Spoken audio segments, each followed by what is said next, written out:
3, 4. Hello, everybody. Dr. Paul here. Just about to get quizzing with you on a Wednesday night, 7 o'clock on a Wednesday. Maybe in a few weeks we'll be in the pubs. Who knows? Oops. I've just posted a link to this thing here, which you don't need to see because you're already here, but that's the link to YouTube if you want to, if you're somewhere else but you want to be on YouTube. Hello, Marion. Let me just post this on Twitter. Live quiz with a Q, starting in a couple of moments. There we go. Link and post. And I might just do it on Facebook as well. See if some might just catch the eye of somebody who wants to play, you know. Live quiz starting right now on YouTube. All you need is a pen and paper. There we go. Right. Hello, everybody. Hope you're well. Right, okay. Here come the people. Thanks for letting me know that, Marion. That's good to know. Hiya, Karen. Hello, Jenny. Hello, Louisa. Hello, Claire. All right.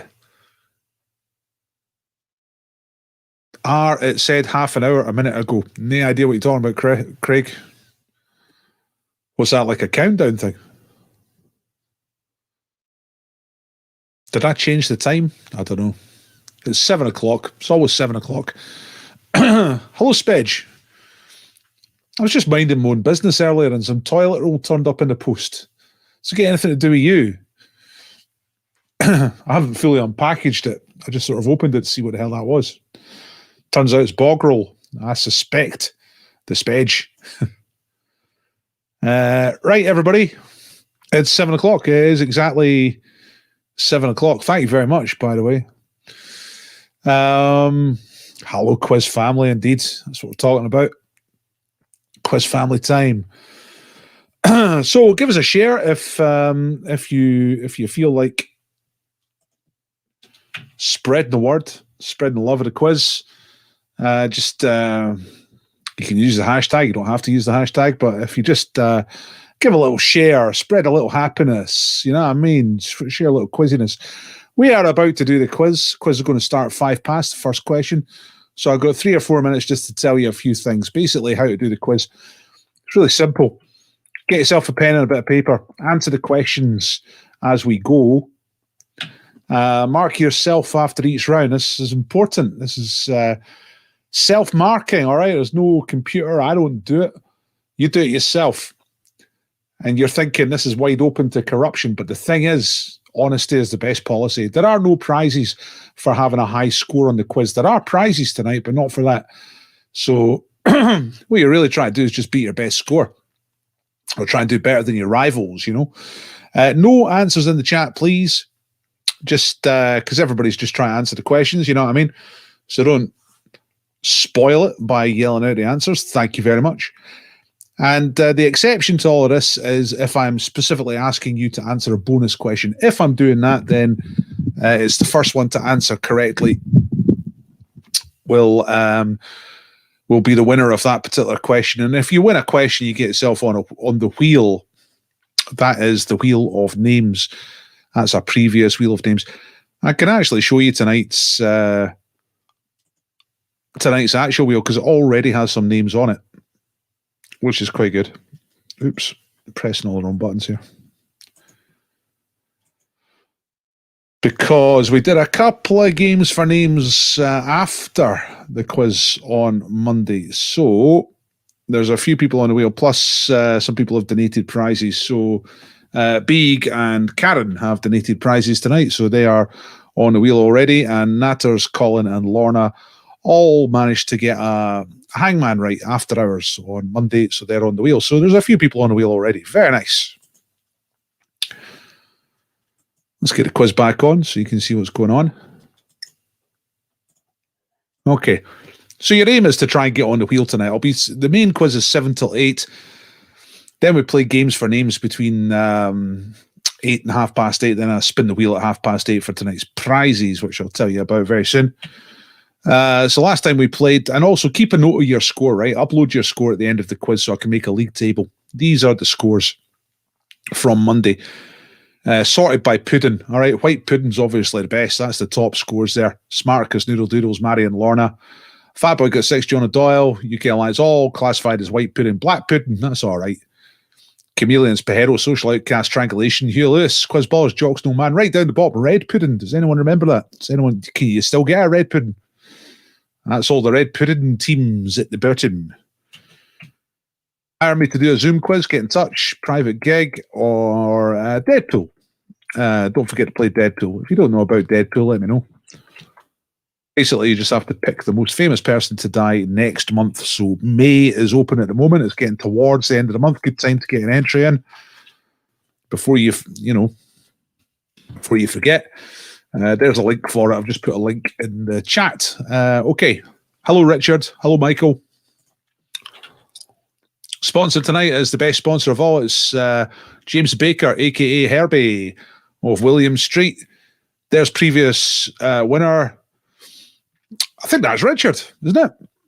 With the BREID on the heat. The BREID. You can win the bread tonight. Blow your mind. I got scratch cards. I got his book from Karen's bookshelf, X, Y, and Z by Dermot Turing. The real story of how Enigma was broken. That looks good. And we have this, thanks to B. Jack Monroe. Good food for bad days. Got a few copies of that kicking about, so we'll be doing those pretty much every quiz for the next couple of weeks anyway. No Yorkshire pudding. The king of puddings. Different game. Different game, that one, the Yorkshire pudding. Yeah. Hi, BREID on the heat. See that again. There he is. BREID on the heat. Terrific. Hiya, Beak. You're on the wheel. I flashed the wheel up earlier. You're on that already. There you go. See? Right, let's get started. It is 7:05, so it's time to do the quiz. Let me know some good stuff about your lives so I can share the information as we go. Tell us some good news from your life. But as you're thinking of good things to share with people, here comes the quiz. All right, so the first round is the same letter round. That means that all of the answers in the first round begin with the same letter of the alphabet. So all 5 answers start with the same letter. You know what I mean? Here we go. So question number 1, Prince Edward and his wife Sophie are the Earl and Countess of something. But where? What or where are Prince Edward, the forgotten son of the Queen, and his wife Sophie? All right, they are the Earl and Countess of something. What is the something? It's about the royals. You started early. No, I started on time. It's just usually start late, that's all. There's Louise's good news. Didn't kill anybody at work today. Excellent bonus. Do you get a bonus for that? To get more pay for not killing people? Number 2, which American president, US president, was in office when America, United States really, I should say, declared war on Germany in World War I? There's a couple of style things there. She'd refer to the United States as the US or the United States. And World War I usually prefer to write that as First World War. But nonetheless, the question stands, right? Who was the president of the USA when the US joined in the First World War against Germany? Number 3 in the same letter round is a film question. Which 6'3" comedian plays an oversized elf in the 2003 movie Elf? Splendid Christmas movie. Nice and seasonal for you there. So who plays Elf in Elf 2003? Question number 4. In football, which stadium has been the venue for the greatest number of English FA Cup finals? that have been held since 1923. So there's a mistake on the slide there. The grammar's not quite right. It's been edited, not proofread properly. But you know the question, right? Which stadium do they usually have the FA Cup final in for English football? Remember, all 5 answers in the first round begin with the same letter. And number 5, which small brown bird can be seen all over Britain and has the Latin name troglodytes? So it's a common small bird that is brown. The Latin name is troglodytes, but it's got a much simpler and shorter common name than that. So what is the name of that bird? Never seen Elf. You have to watch Elf. Can't stand Elf. So there's all sorts of different Elf opinions flying about there. Personally, I think it's great. Right, Earl and Countess of somewhere. That's Prince Edward. Where are they? The Countess of... This is a recap, by the way, just in case you missed any. Number 2, who was the US president when the First World War started for the Americans, when they joined in to what we'd already been doing? You know what I mean? Number 3, who's Elf in Elf 2003? Number 4, what's been the usual venue for the English FA Cup ever since 1923? They've played it in some other places as well, but usually in this stadium. What's the name of the stadium? And number 5, small brown bird, Latin name troglodytes. Possibly slightly more difficult one at the end there, right? Thank you for letting me know that you're ready. That's the whole idea. Ms. Duff is ready first. Colin's ready. Marian's ready. Simon's ready. Louisa is ready. How can you not like comedies? Like, that's the whole point, is that they're enjoyable because they're funny. Ha ha ha ha ha. Comedy. Can he beat comedy? Comedy number 1. What I don't understand is why people watch horror. Why would you want to watch horror? You know what I mean? Don't get it. Anyway, here come the answers. You ready to mark yourself? You get 2 points for each of these. First of all, did you get a letter? I really hope you did. I think it was relatively straightforward to get a letter tonight. It's letter W for W for Westlife. Here are the answers, right? 2 points for each of these. So Edward and Sophie are the Earl and Countess of Wessex. All right, Wessex. Bonus question. Now, this might be contentious. Name a county. I'm about to show you a map of 7th century England, which includes Wessex at that time. Name a modern county that is probably part of Wessex then. Right, so I'm about to show you a map.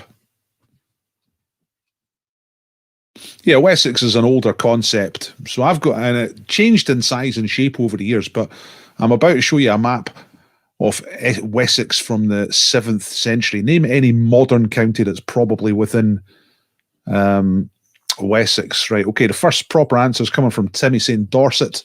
And yeah, definitely. Centre of the South Coast.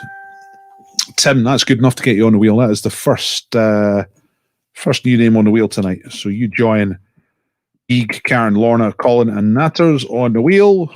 Tim Edgley. Yeah. You see my cursor? Oh.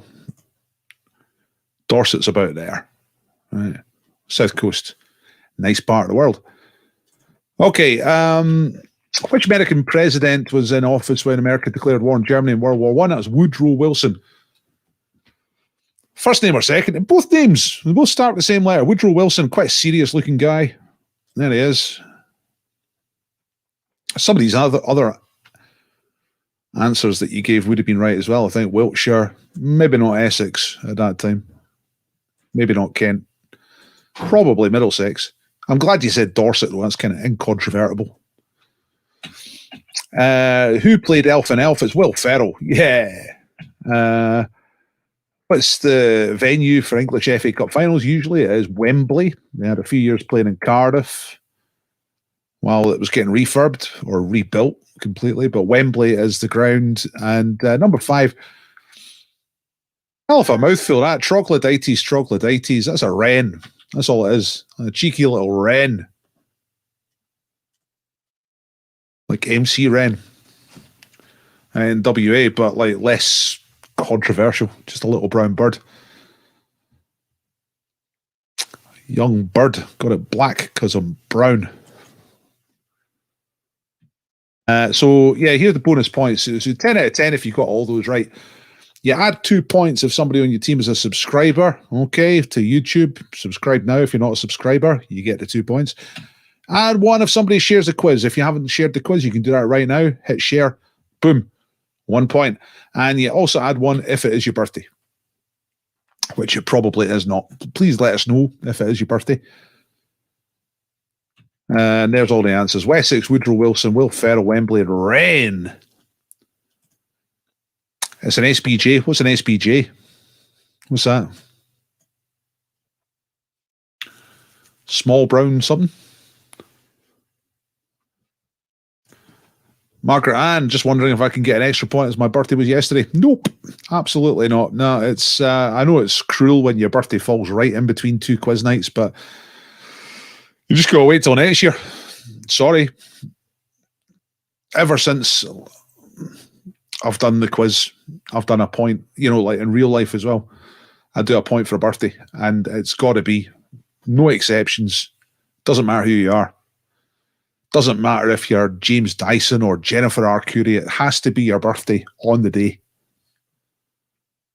Small brown job. SPGA. What's that? Is that a bird watching term? So sorry, Margaret. I know it has to be your birthday on the day. Sorry about that. I know it's devastating. But happy birthday, though. Right, what are you getting? 13 for the Pavlov's dogs. Yeah, rules is rules. No, it's worth asking, and sometimes rules can be changed, but it's just it's a rule that. Yeah, that's a nice fact. Wrens are the most common garden bird in the UK, believe it or not.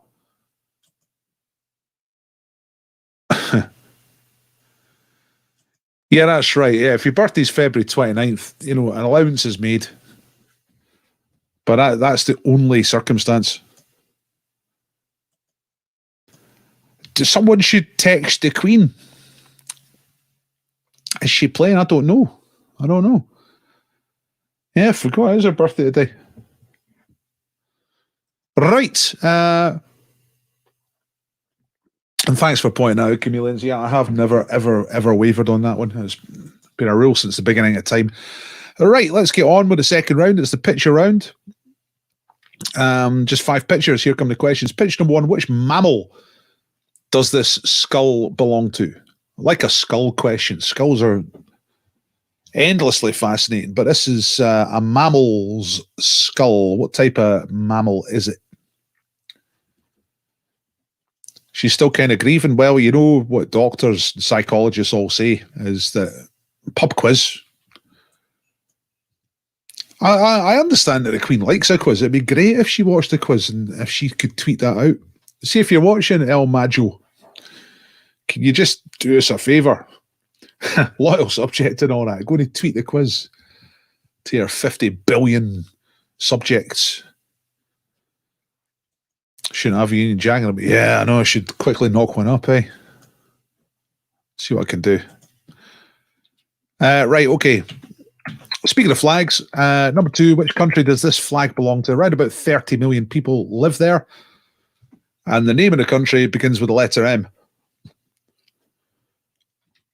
I might need to check that 30 million because I think that information from a little while ago. And some of these countries can change quite fast. Just doing a wee looky uppy here. Yeah, not too far away. Current population estimate is 32.7 million. So just over 30 million people. Starts with letter M for Majesty. Which country is that? Okay, number 3, name the city. This is a British city. The building in the middle of the picture with the sort of two towers at each end. That used to be the tallest building in Britain until 1961. And this is not London, all right? It's outside of London. And until 1961, that building in the middle was the tallest building in Britain. So which city is this? That is picture number 3. Number 4. This woman was the singer for which act back in the day? Aqua, Technotronic, or 2 Unlimited?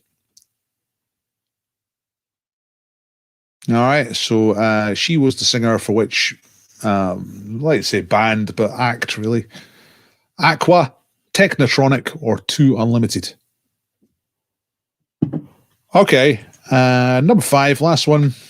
Name the popular American actress pictured here in 2007. So who's she, basically? Who's this woman in picture number 5? Very, very popular American actress. Youth, millennial, all that stuff. But who is she? Okay. Right, quick recap of the questions here. Number 1, which mammal does this skull belong to? Which animal did it come out of? In the country, from the flag and the information, roughly 32 million people. Starts with the letter M for machine. If you name the city, it used to be the tallest building in Britain. It is outside of London. Aqua, Technotronic, 2 Unlimited. Who was she the singer for in the 90s? Number 5, name the popular American actress pictured here in 2007. Okay, so lots of you are ready. After my time. Ready. Yes. Okay, here we go. Let's get the answers up for you.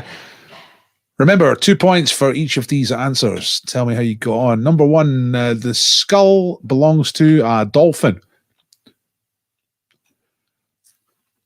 One of the things I miss about doing the quiz in real life is Ali, who drinks in the Monkey on Leith Walk and sometimes the Strathy. And sometimes over the road in Robbie's, although I don't do a quiz there. But anyway, anytime there's anything to do with a dolphin in the quiz, Ali will do a scarily accurate impression of a dolphin, and I can't even. It's all with the clicks and stuff, and it sounds just like a dolphin. Always freaks somebody out. Someone always gets freaked out by it. Anyway, dolphin. Number 2 is Malaysia. Yeah, Malaysia. Did you get that one? Number 3 is Liverpool. That's the River Mersey in the foreground. That's the Liverpool waterfront along there.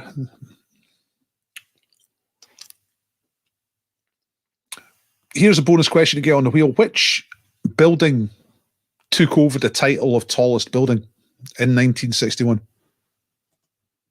From that, it's the Liver Insurance Building in Liverpool. But which building in London took over the title of Britain's tallest building?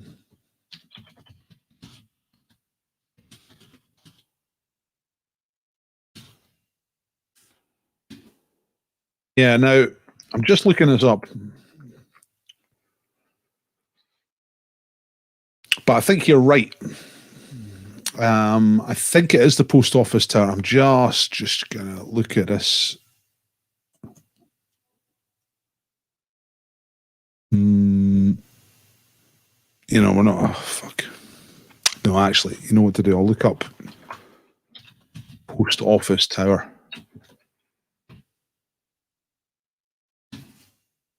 1961.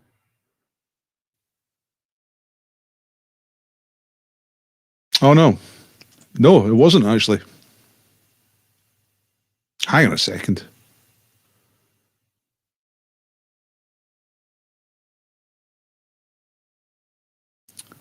I thought I knew the answer and I thought it was Post Office Tower, but it's not, because that wasn't built till 64. And before that was something else, but only for... what am I going to do? No, what I should look up is the Liver Insurance Building.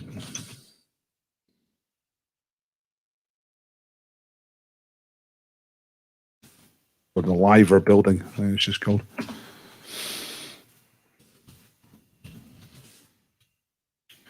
Once one of the tallest buildings in the country. Oh, God.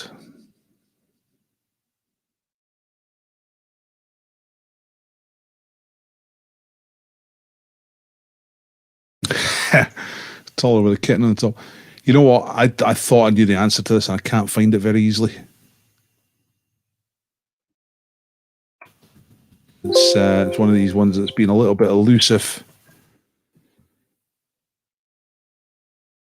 Right, this is going to be really unpopular and strange, but I'm going to put Lorna on the wheel for giving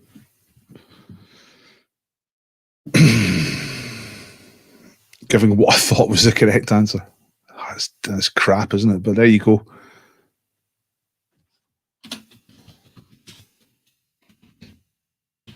Trouble with finding out the answer later is I can't zoom back to this to see who said what first. Shell Centre, according to Google.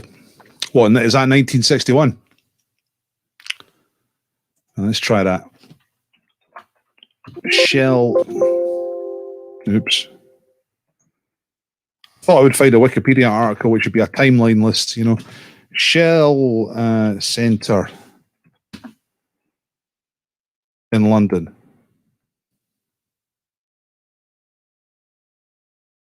Fuck, just give us the information. Just give us the straight information.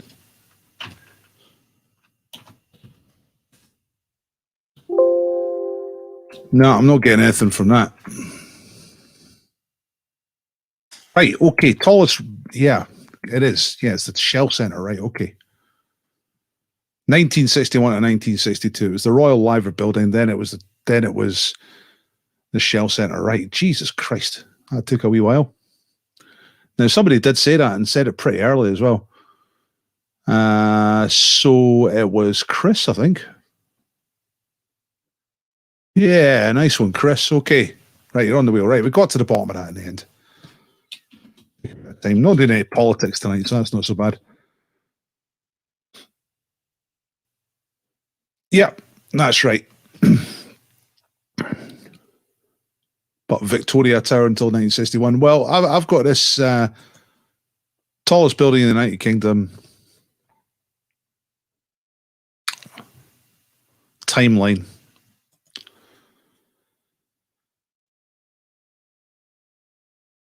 Yeah, see, it disagrees. It says that the Victoria Tower was the one before that, so I can see what Colin's saying. But so it depends on source. It's one of these ones that's going to take a bit of digging to work out. So anyway, la-di-da, we got there in the end. Okay, who was she the singer for? It's Too Unlimited. Too Unlimited. Yeah, come on, says Marion. Aye, fair enough. I'll get on with it. Too Unlimited. And who's that? It's Kristen Stewart. Thing is, Colin, Wikipedia is incredibly accurate most of the time for most things. It's just sometimes there's different ways of measuring things. Heights of buildings is one thing that can be quite controversial. The classic example is sizes of cities, you know, populations of cities, because there's so many different ways of measuring it. So I tend to avoid those types of questions, and I wish I hadn't asked that one, but it's quite good. Nonetheless, like, I'll show you what I'm looking at.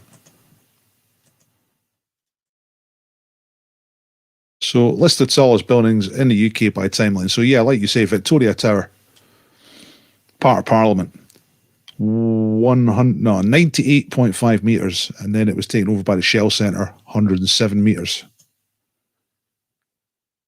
But what about Liver?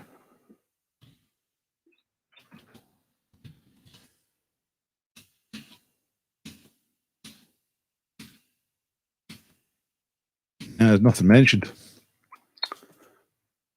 Go to this other tab, Royal Liver building. Right, how tall is that? If I search tallest, was once one of the tallest, 98 meters. And that one was what?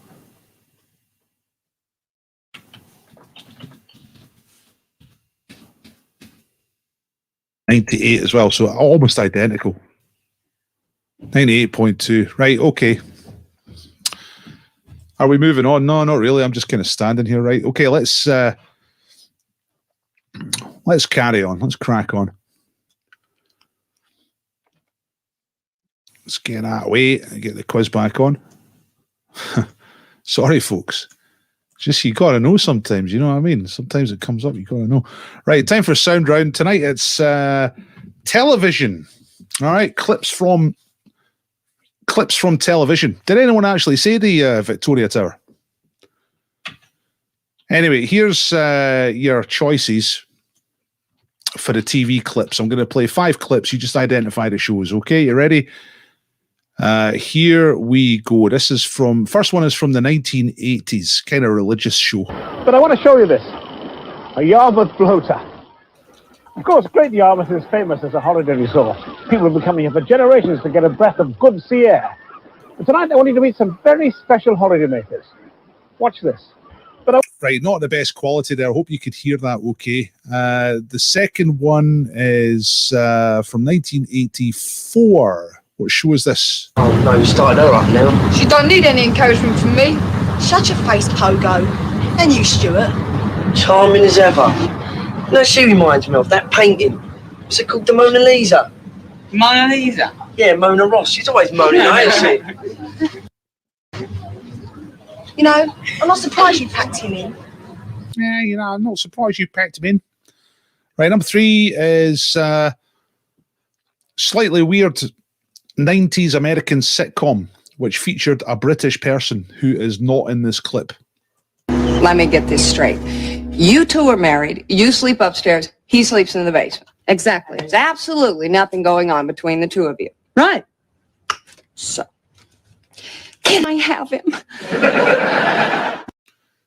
So a British person moves in to a house to get a green card, lives in the basement. Strange show. Number 4 is also from the same year, 1992. Completely different sort of show. Oh, now, I'm not one for the gossip, as you well know. Oh, dear, I know. But I think it's to do with the paper-thin walls. Again? Well, your bedroom backs onto hers. Ah, well, she was out of that last night. Her and me both. Oh, then it must be that little nymphette. Well, you must have something to pull a bird like that. Strange gathering of conversations there. And the last one is a comedy show from 1995. You know, test tube babies. I've always wondered, do they keep putting the baby in a bigger test tube as it grows? Or do they put it in one really big one to start with? You are kidding, Gary. Yes, of course. Yes, of course. Terrific canned laughter there. Right, I'm going to play these one more time. Let me know if you're ready. So the first one is a kind of religious show. And it's somebody introducing you to a Yarmouth bloater, which is a type of fish. But I want to show you this. A Yarmouth bloater. Of course, Great Yarmouth is famous as a holiday resort. People have been coming here for generations to get a breath of good sea air. But tonight I want you to meet some very special holidaymakers. Watch this. Most of these are impossible. Well, maybe you're too young. Louisa. These are all standouts from my early days. Well, some of them are.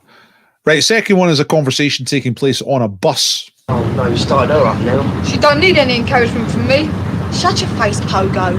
And you, Stuart. Charming as ever. No, she reminds me of that painting. What's it called? The Mona Lisa? Mona Lisa? Yeah, Mona Ross. She's always moaning, ain't she? You know, I'm not surprised you packed him in. Key line in that one, shut your face, Pogo. Right, number 3 is, like I say, a weird one. A British person moves into a house in America to avoid getting deported, gets married, but not really married, you know. Let me get this straight.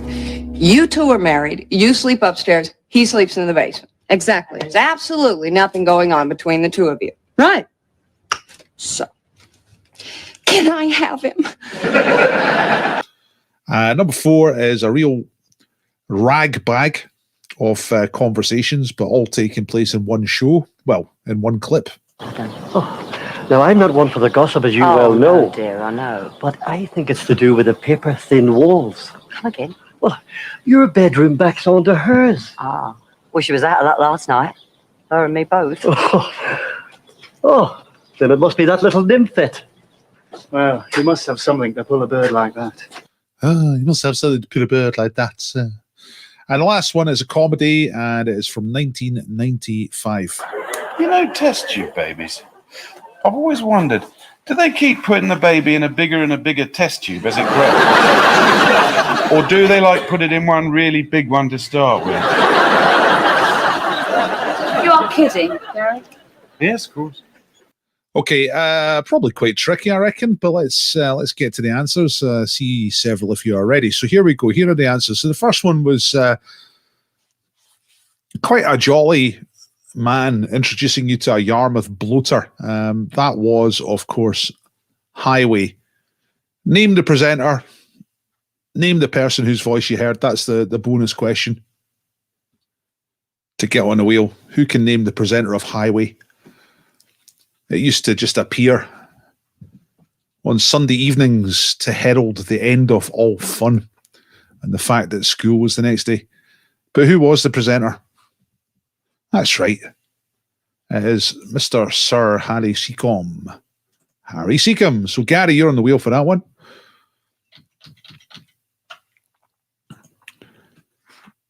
See, the funny thing was, like, I was a kid, you kind of knew that Harry Seacombe was supposed to be funny because you knew he'd been on this thing called The Goon Show that adults liked.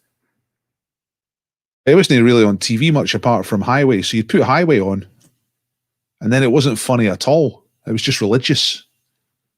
You know, it made you wonder what was going on. Anyway, number 2 was Grange Hill. Classic dialogue from Grange Hill. Shut your face, pow gow. Number 3 was the strange sitcom from the USA. It's called Billy. It's Billy Connolly. Billy Connolly did one season of an American sitcom. He plays an English teacher, I think, in a school, and he's going to get kicked out of the country. So he gets green card married to a woman who he's not actually in love with, and she's not in love with him. And then he goes and lives in the basement. That was Susan Tully speaking at the end. Yeah, well spotted, Josh. Absolutely. El Dorado was number 4. That was the paper thin walls and the nymphette. Bit like EastEnders, but set in Spain. And the last one, number 5, Men Behaving Badly. That's Martin Clunes theorising on test tube babies. Great stuff. The Goon Show was overrated. The Goons were not funny. There, I've said it right. Some pretty strong stuff. I've never actually listened to The Goon Show. It's just, you know what I mean? When you grew up, the adults or television, more actually not the adults, the television would tell you that The Goons was the funniest thing ever, although you would never hear it. You'd hear comedians talking about how they used to love The Goon Show and they used to listen to The Goon Show. And you think to yourself, Goon Show, that sounds quite funny. But I have to admit, like the small amount of clips I have heard have been a bit sort of senseless and mindless. Or I've also thought to myself, right, I'm not smart enough to get this. This must be Radio 4 level comedy. Can't get it, don't know what they're talking about. I should give it a chance, really, actually listen to some. Round the Horn was better. I actually heard a clip of that recently and it was really good. It was funny. But again, I've not listened to it extensively. Sort of like The Goon Show. Like the Monty Python Show. All written about. I read a book about him. And it had a lot about writing the Goons, but and I love Spike Milligan's work mainly, you know, pretty amazing. Anyway, let's get off of that. I hope you did well in that round. That was a difficult round. 8 out of 10. Thought Billy was Walter. Yeah, that was the kind of choice for that one. 6 point for the Heeds. 4 for Pavlov's Dogs and Arrow. 10 out of 10 for Josh. All right, Jose Augusto. Right, let's get on. Let's what we got next? Oh, it's a quick anagram. 60-second anagram. You get 60 seconds to solve this. Do not shout out the answer for this one. Just tell us if you're ready. Tell us if you're ready, because everybody gets 60 seconds to solve it. Here's the anagram: Rotating Pints. You're looking for the name of a book from 1993. Round the Horn was Head and Shoulders Above. Yeah. Sarah's going for them all. Goon Show and Round the Horn.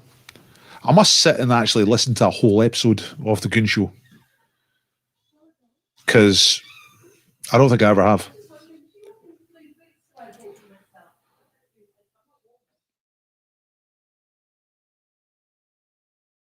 Also written by Sykes and Benteen. Yeah. It wasn't the only writer. Milligan on the Goon Show. Billy was a spin-off show. Didn't know that. Mark's got it. Karen's got it. Chameleon's got it. Lumpy Gravy have got it. Have you got this anagram? There's only a few seconds left. It's something you've definitely heard of. 100%. Definitely heard of it. Right, time's up. Here comes the answer. 3 points if you get this right. It is Train Spotting. There we go. By Irvin Welsh. Graham got it. Nicely spotted, Graham. It is Train Spotting. Right, add 3 points to your score if you got Train Spotting. We are more than halfway through the quiz. We've got a couple of rounds left.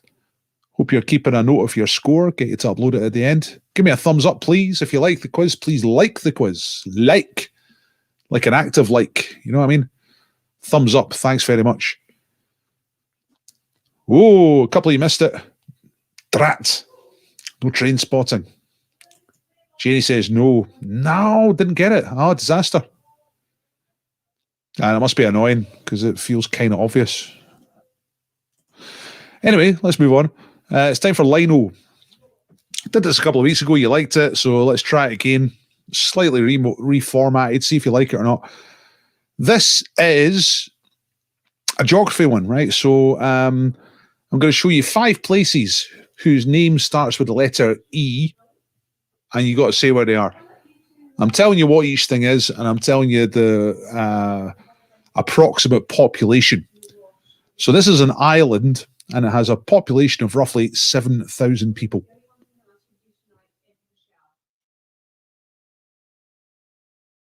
So put starting point instead of train point, which is also an anagram. That's good. You should look that up, Craig, and see if it was a book that came out in 1993, and if it is, you should get the points. I'll leave you to do that, right?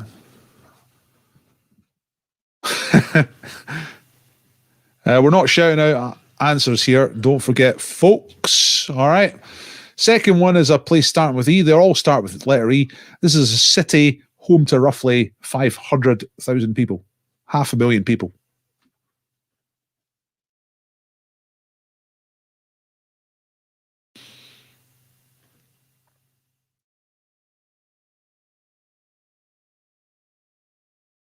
It's all right, Josh. Happens, you know. Third one is a county. You'll notice these are going up in population all the time. So this is a county. You can see by the little inset, it's on the south coast, and it starts with letter E, and it's home to about 850,000 people. So what is this county down in England? That's question number 3. For Lino, giving you the outlines to places that start with E. Number 4 is a country that's shaped like this, and it is home to 18 million people. 18 million people live in that shape. It's a country. And the last one is also a country, and it's home to 110 million people. That's a lot. starts with E, and is that shape. And I've put them all together there so you can see them all, right? So an island with 7,000 people, a city with 500,000 people, a county with 850,000 people, a country with 18 million people, and a big jump up, 110 million people live in that last shape. Lino. Jonathan's ready. That's good stuff. I'll wait till a few more of you are ready for this before I move on. Louisa's ready.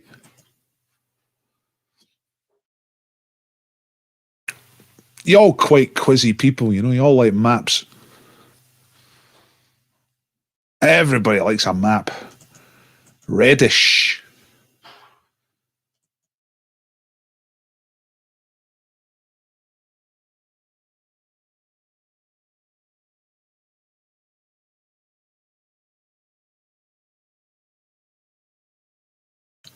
Did history higher, not geography? Yeah, it's all the same thing. Intersectional. Crap at geography. Have a couple of punts, right? The countries in particular, they're puntable.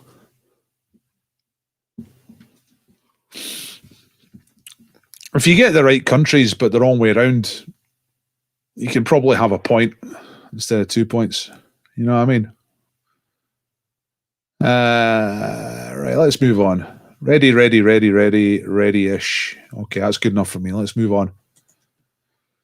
Make some decisions. Make some decisions, folks. If you haven't decided already, there they are. And I'm about to show you the answers. So 2 points for each of these. So 7,000 people living on that little thing in picture number 1, right in the middle of the Pacific Ocean. It is Easter Island. All right, Easter Island is correct. So Josh has got the points for that. 2 points for Josh there. For anyone else who got that right answer. A city with 500,000 people in it, including half the people here. It's Edinburgh, of course. Number 3, county with 850,000 people living there, right down the south coast. Includes, I think it includes Brighton and Eastbourne and Hastings and stuff like that. It's East Sussex. East Sussex for 2 points. And the countries, what about the countries? 18 million people is Ecuador. That is the country of Ecuador. Separated from the countries around it. It's on the northwest sort of coast of South America, you know. And then 110 million people, almost twice the size of the UK in terms of people. It is Ethiopia. How's about that? So, how'd you get on? How many points out of 10 did you get in that round? And how easy or difficult was it? And how did you like it? Do you like Lino as a round? It's the second time I've done it. It was quite a positive response the first time we did Lino. How about that one? Went Elba for number 1. Ooh, 4 out of 10. 6 out of 10 again. A few sixes there tonight. Janie got 6. Karen got 10. Richard got 6. 10 out of 10 for Pavlov's dogs. Essex, nah, it's the other side, isn't it? Essex. Didn't get East Sussex. I reckon that was maybe the most difficult one for people in Scotland anyway. It's I've found this when I'm asking questions about English counties in Scottish pubs. People are like, nah, don't know any of them. Don't know. No idea.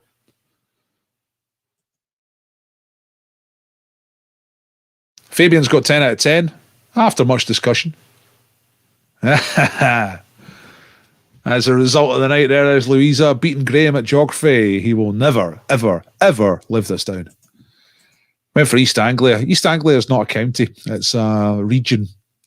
So it includes Norfolk, Suffolk, Essex, maybe, Cambridgeshire. It's kind of a collection of counties. Went for Ecuador and then changed to El Salvador. No. Egypt for Ethiopia. No. Nah, Egypt's got them sort of straight lines, got a right angle in its borders. Right, let's carry on. Tough but great round. Great round. Okay, good. Looks like you're enjoying it. I'll do another line O at some point. Right, 50-50 round tonight is about lobsters. You can thank Marion for this. She come up with an idea for lobsters. You know, I've been asking you to... oh, look, lobster. Just going past. Asking you to come up with ideas for the 50-50 round, and Marion's come up with lobsters. Richard's saying, like Lino, could do with more context. So everything was a get. Well, you know, last time I did it, somebody said, oh, there's too many clues. So you said there's not enough clues. Other people have said too many clues. You're already giving you the letter, population, you know. I don't know. I thought it was fairly well balanced. It'd be good if I could get all the lines to look the same. I could do that with a bit more work. Anyway, lobsters. Noodle Doodles are not having it. What? Aye, right, Marion. Here we go. Right. How many legs does a lobster have? You'll notice if you were paying attention to that lobster that went across the screen just 10 seconds ago, you know. Number of legs on a lobster includes the finky dinkies at the front, right? They count as legs. They're all legs. I mean, to us, they look like hands, yeah. Big grabby hands, big grabby claws, but they all count as legs. So how many legs does a lobster have? 10 or 12? Are lobsters kosher for strict Jewish people to eat? Yes or no? So if you follow strict Jewish teaching, are you allowed to eat a lobster? Yes or no? Number 3, who starts? That makes sense as well, but I should say stars in the surrealist 2015 film The Lobster. Colin Farrell or Sean Penn? So who stars? That should say stars, not starts. But who's in that film? The Lobster came out in 2015. Weird film, good film. Colin Farrell or Sean Penn? It's about having to be a couple. It's a dystopian film where you have to be in a couple, and if you're not in a couple, then you have to get turned into an animal. So he's maybe going to get turned into a lobster. Right, number 4. Which country is the world's #1 exporter of lobster? Canada or Japan?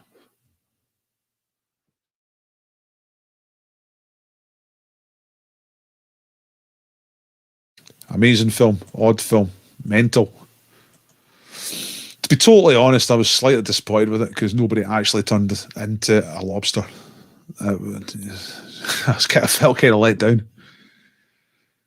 And number 5, what was the estimated age of the oldest lobster ever caught? So basically, how long did they live for? 40 years or 140 years? How old do lobsters get? So there you go, 5 lobster questions. Thanks very much for that, Marion. I enjoyed writing questions for this. Thought it was a good topic for 50-50. I'm just going to go over them one more time. Okay, so how many legs does a lobster have? 10 or 12? You know, usually. Is it okay to eat a lobster if you're strict Jewish? Yes or no? Who stars in the surrealist 2015 film The Lobster? Colin Farrell or Sean Penn? Yeah, I guess it was a bit of a spoiler. But I think it has to be said. I mean, like, you know, I did enjoy the film. I thought it was good, but I also felt slightly ripped off. Thought it was going to be a transformation scene, you know. Number 4, which country is the world's #1 exporter of lobster? Canada or Japan? Where do all the lobsters come from? And number 5, how long do they live? 40 or 140 years? See, there's the other side of it. It was a crap film. Were you expecting a transformation as well, Janet?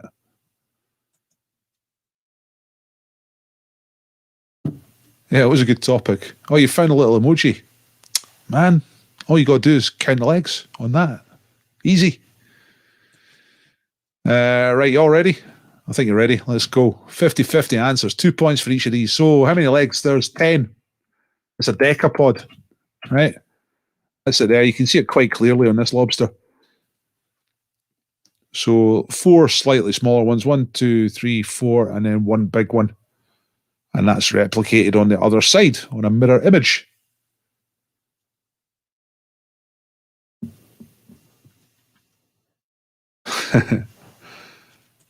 Yeah, well, I mean, when I saw it, it was firmly flagged up as being weird and odd. So, does his brother turn into a collie? I can't remember that. I must watch it again. I think it's on Netflix. Is it okay to eat lobsters if you're strict Jewish following the kosher law? No, you're not allowed to eat lobster. Strict Jewish people don't eat lobsters. To eat seafood that qualifies as kosher, it's got to have scales, right? That's what the kosher rules say. So they're all right eating fish, but you can't eat shellfish. It's a bit slightly strange, if you ask me. Who stars in The Lobster? It's Colin Farrell. There he is. He looks fantastic. Which country is the world's #1 exporter of lobsters to eat? It is Canada. Canada. Everyone's a lobster fisher in Canada. Most people in Canada work in the lobster industry, roughly, more or less. And the last one, oldest lobster ever caught, 140 years old. Imagine that. Imagine being a lobster for 140 years.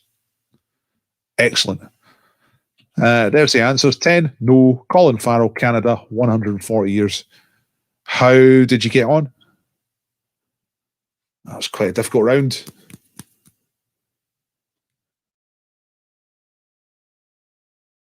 Lost interest in the bit at the end where they took off into the woods, dragged on too long. Yeah, that's probably fair. It's like a lot of films like that. It's got a good idea, you know. You come for the idea. You turn it on, you watch the film for the idea, and then they don't really know how to get out of it, you know. Like a good example of a film that gives you an idea and then gets you out of it is Westworld, right? Yul Brynner tears up the rule book. He's not going to be that robot who just keeps on getting shot. Decides to go after the guy, and then after that it's a chase. It's just great. But you get the whole idea bit at the start of the film.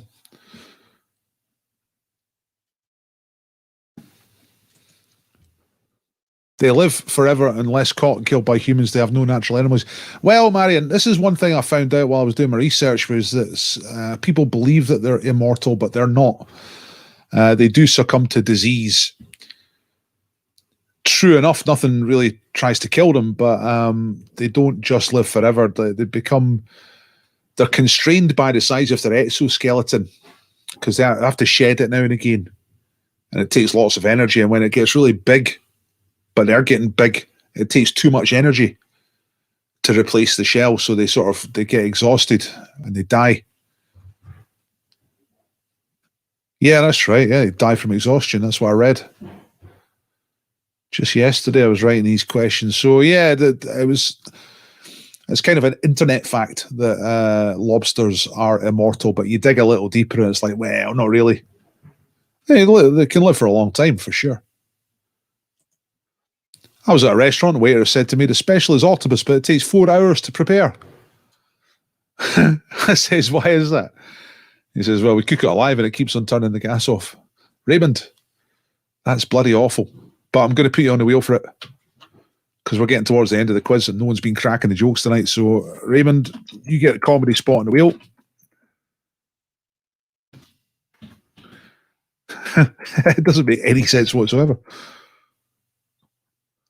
But then, I guess that's comedy.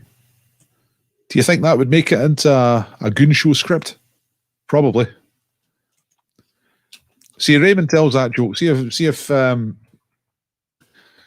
if Spike Milligan had written that, everybody would be saying, "Oh, it's genius." Anyway.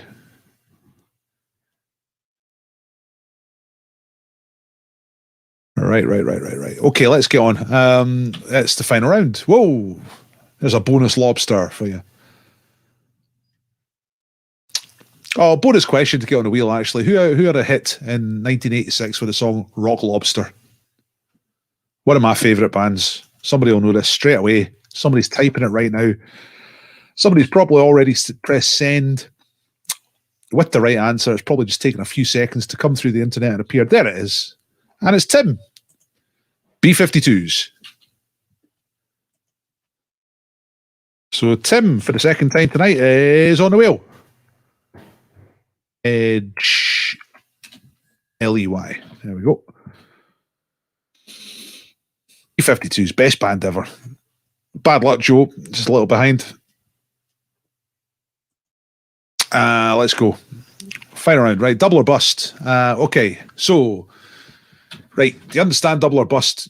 4 points for a correct answer. So if you get all these right, then you get 20 points. You win. You're massive, right? However, if you answer any question in this round and get it wrong, you bust, which is a tragedy, and it means you get 0 points for the round. The thing is, you could decide which ones you're going to go for and which ones you're going to leave blank. So you choose. Yeah, you don't have to answer them all. You can go for 1, you can go for 5, anything in between. It's up to you. All right, you ready? Here we go. Double or bust round. You all understand this. So number 1 is a music question. The winner of the best breakthrough act at the 2019 Brit Awards was a guy called Tom. What is Tom's surname? Raymond is predicting Boz out already without seeing the questions. That's extra bold. Just going to go for it. So Tom somebody was the best breakthrough act according to the 2019 Brit Awards. That's Tom who? What's his surname? Number 2, what is the 1, 2, 3, 4th letter of the Greek alphabet? First letter alpha, second letter beta, and then after that I'll let you have a think about it. Vita, really. But to us it looks like beta. So 4th, 1, 2, 3, 4th letter of the Greek alphabet. Go for that if you want. You can leave it blank if you want. It is double or bust. You decide how many of these you're going to go for. Number 3, which Italian company was founded in the 1960s and is better known for fashion, but also ran a Formula One racing team from 1986 to 2001. So that's the question. Name the company. Or the brand, usually known as a fashion brand, but for quite a while there, 15 years, they had a Formula One motor racing team. So which Italian company is that? That's question number 3. Okay, number 4, what was the name of the ship which picked up over 700 survivors from the Titanic? It arrived on the scene about 2 hours after the Titanic had sunk. So it couldn't do everything, but it did save around 700 people. Picked up 700 people from the sea. What was the name of that ship? This is obviously back in 1912. This is the famous Titanic. It's not a trick question. It's not anything else. It's the Titanic, you know. And the last one, number 5, is a year question. To get the points here, you have to get within 3 years of the right answer. So what year did this stuff happen? Screaming Lord Sutch founded the official Monster Raving Loony Party, and The Colour of Magic was published, which is the first of the Discworld novels by Terry Pratchett. Okay, so get within 3 years to get the points for that. If you say an answer that's 3 years out, you get the points. If you're 4 years out, you'd be bust for the round. So you decide Decide which ones you're going to answer. And if you're going for all 5, that's called Boz Out. And Karen is going Boz Out, no mucking about. Slam. The balls are on the table. I'm going to recap these questions for you. So Tom, somebody, best breakthrough act at the 2019 Brits. 4th letter of the Greek alphabet. Tricky. Formula One motor racing team from 1986 to 2001, but also best known as a fashion company. Which Italian company is that? That's number 3. What was the name of the ship who picked up 700 survivors from the Titanic disaster? It turned up just about 2 hours late to save everybody. Bad luck, you know. But, you know, a lot of people. So it's pretty cool. And what year Screaming Lord Sutch founded the official Monster Raven Looney Party, and The Colour of Magic was published, first Discworld novel. Boz are staying in at the Spedge House. Marion's going for 4. Lumpy Gravy only going for 2. Struggling to think of one guess. Is that a difficult round? Maybe it is. You can have a guess at the last one. It's the year. You know, you can guess that.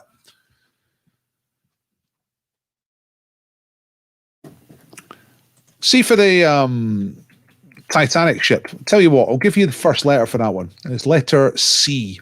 All right. It's called the something, and letter C.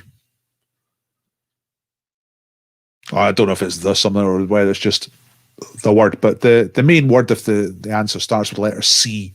Okay. So I'll give you a bonus for that. That's difficult, I suppose, if you don't know Formula One or fashion. Yeah, I can see us. Yeah, these are all pretty difficult, I suppose. No problem with that. Ready for the answers? Not going for the musician, going for the other ones. All right. Okay, I'm about to show you the answers. Before you do that, I'm just going to remind you that I am trying to do this for tips, ladies and gentlemen. Thank you very much to anybody who does donate and who has donated. I really appreciate it. I was speaking to the pubs, Brass Monkey, who I would normally go to on a Wednesday night. Well, normally in the old days. They said they're not open in June or July, possibly. So that's a bummer.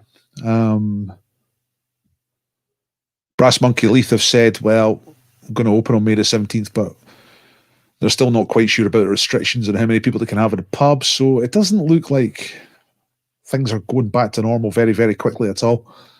Anyway, there's a little link as if you think tonight's quiz worth a couple of quid for your old Quizmaster pal, Dr. Paul, then I'd be delighted to get someone off you. Thank you very much. Right, let's get on with the answers.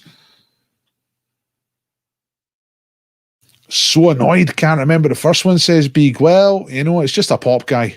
You don't have to remember this stuff. Tom somebody, what's his name again? Is the guy, he's got a hat and he's got a beard. It's Walker, Tom Walker. There he is. We're going to have a picture of Tom Walker. That's what pop stars look like these days, folks. See, when I was a kid, it was like Sieg Sputnik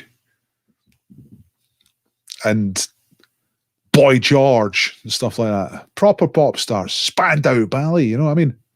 Nowadays, you got a guy who's like security at a garden centre. Did you pay for them twigs? Look at him. Anyway, I'm sure he's terrific. I've got no idea what his music's like. Tom Walker. 4th letter of the Greek alphabet.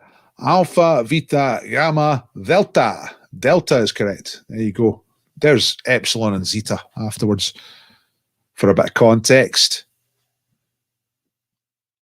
Alpha, Beta says beta, but you say Vita. V. Gamma, Delta, Epsilon, Zeta. The best language.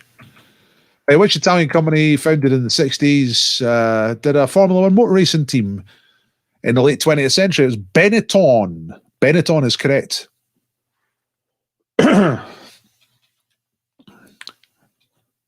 Oh, came in quickly. And I left just as quickly. There's a Benetton vehicle. Right, the ship. I noticed that Jonathan said he knew this without the clue. I gave you the letter C. It's the Carpathia. which I would have got wrong even with the clue. I would have said Californian, and I'm not quite sure who the Californian was. Maybe that was the ship that ignored the wireless transmission. Can't remember, but it was the Carpathia that picked up 700 survivors. Right, bonus question. This is a few years later. This is the Carpathia sinking. Can you say what the cause of this sinking was? So this is a photograph of the Carpathia about 6 years later. Sinking. The Claw. Nah, not the Claw. The Claw. A ship called the Claw. Yeah, Raymond, that's right. Torpedo. Yeah, it was sunk by a German U-boat. Oh, in fact, the Chameleons were just ahead of you. They said U-boat. Right, Michael, I'll put you on the wheel. Raymond, I'll put you on the wheel because I saw you first. So, Michael Graven and Raymond Hogg. Two different ways of saying the same thing. Yeah, U-boat number 55, actually. I don't know why I remember that. And torpedo. It was during the First World War.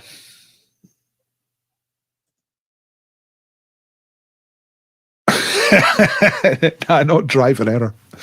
That is great, but no. That's also great. Sunk by potato. Yeah, you're both on the wheel for that. Michael and Raymond, both on the wheel. Right, and Lord Such founded the Monster Raven Looney Party, and the first book from the Discworld series came out. That was 1983. So if you said between 1980 and 1986, then you get the points. It was indeed 1918, yeah, off the coast of Ireland. So there you go. There's the answers to get a Walker, Delta, Benetton, Carpathia, and then anything between 1980 and 1986 for the what year question. Is this live? Yeah, it certainly is. I'm right here. That's the Baker. It's James Morrison, a.k.a. The Baker, folks. The real one.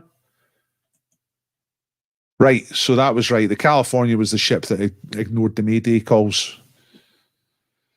So if they'd got there, if they'd not ignored the calls, would they have got there? Would they have saved a lot of people? The Californian. Blew it on the last one. What did you put? Did you go too early, too late? I think you might have gone too early. See, I thought Lord Such was the 70s. I think he was up to stuff in the 60s and 70s, but he only did the Monster Raven Looney from 83 onwards. I think he still holds the record for the number of by-elections that he stood for and lost. Something like 60 by-elections, something mad like that.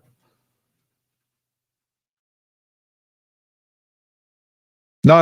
It was definitely live. This is happening. This is genuinely. This is tangible. This is non-fungible.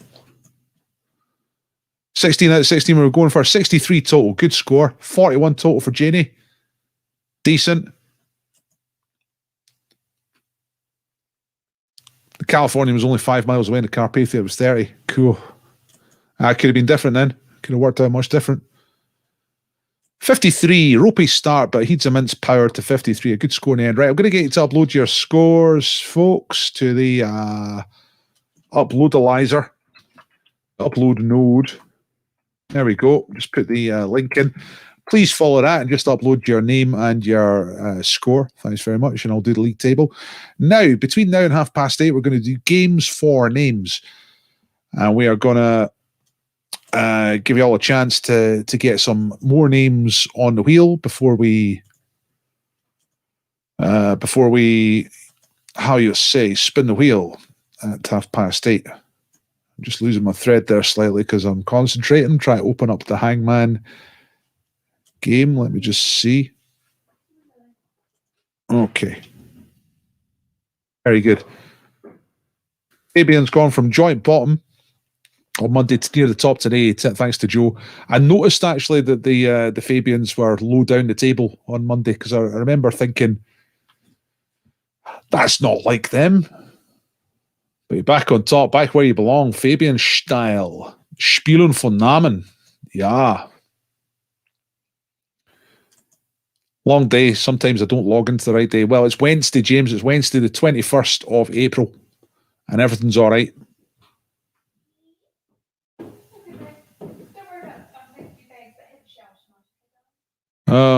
Okay. Right, let's do Hangman because I've got it on. Right, so let's start off with a little bit of Hangman for games for names.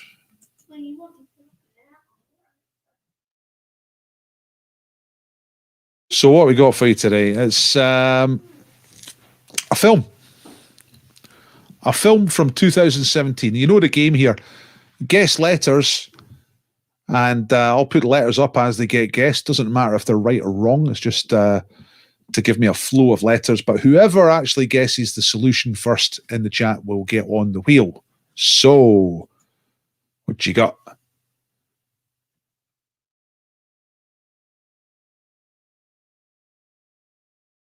I think that's true. There's a few stories that are told along these lines. The Dundee Courier says Broughty ferryman drowned. Something like that's the one I've heard. I think at least one of them is true.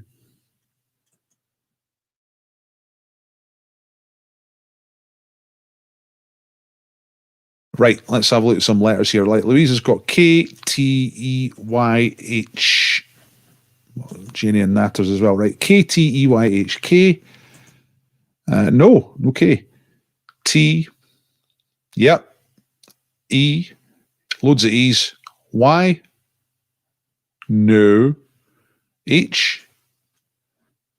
Yeah, it's going to be an H, surely. Right, Rich has gone for P-S-N. Let's try those. S. No S. No P. Couple of N's. We have a winner. Is that an apostrophe? That's a colon. But we have a winner. You know who's got it? Is Karen Jumanji. Welcome to the jungle. See? Welcome to the jungle. We've got rhinos. Jumanji, welcome to the jungle. Roll the dice, meet the rhino. I've never seen it. Has anyone seen Jumanji, Welcome to the Jungle? And is it any good? Is it worth the entry fee? Karen, you are on the wheel for that. Very good. Right, fictional band. Next one is fictional band. Well done, Karen, for getting Jumanji. It's on telly this week. I think that's maybe where I got it. I was maybe looking through the paper and just saw the name of it. I'm not sure.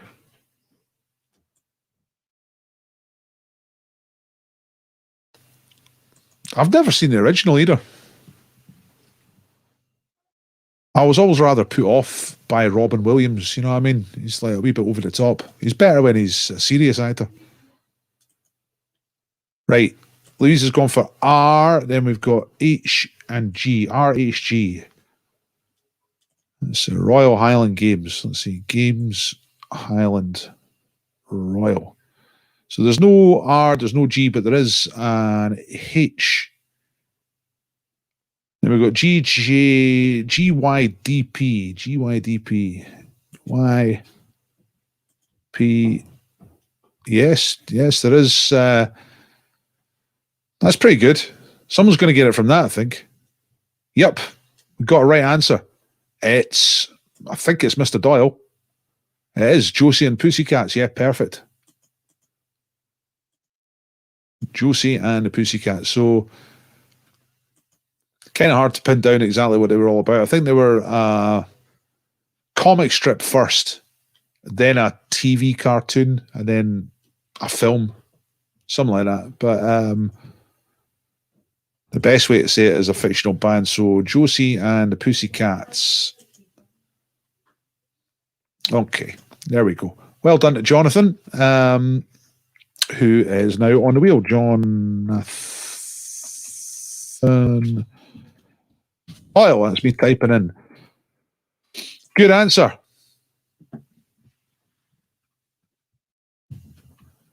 Okay, one more of these and then we'll do a bit of where am I. So this number 3 is a person.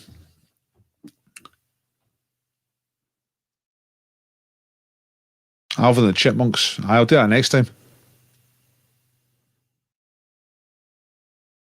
The Rootles were the best fictional band.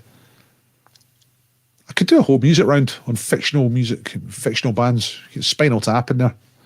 Right, Nat has gone A, Chris has got O, Rich has gone P. So AOP. A. Any old pies, any old pies, any old pies. AOP, know what I mean? La da da da da da da da. Gary's got J. Rich's got T. And J and N. Now, is this working itself out? Person, famous person, starting with a O. Oh, yes, I think you're right. I think that's who it is. Louisa, Ozzy Osbourne. I think that is correct. Let's just try a Z. Yeah, there we go. Look. Ozzy Osbourne is correct.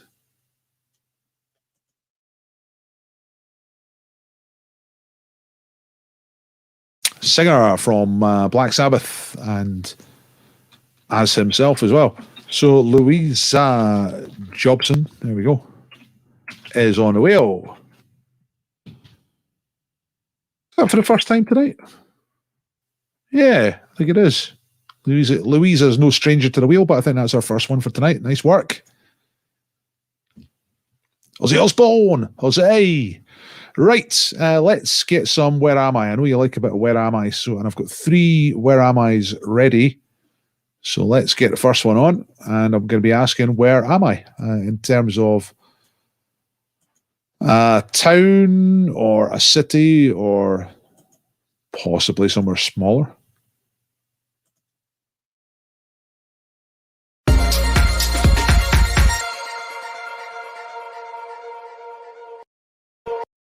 Okay, so here we are, but where are we?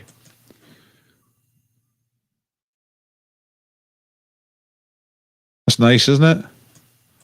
Looks like it's going to rain.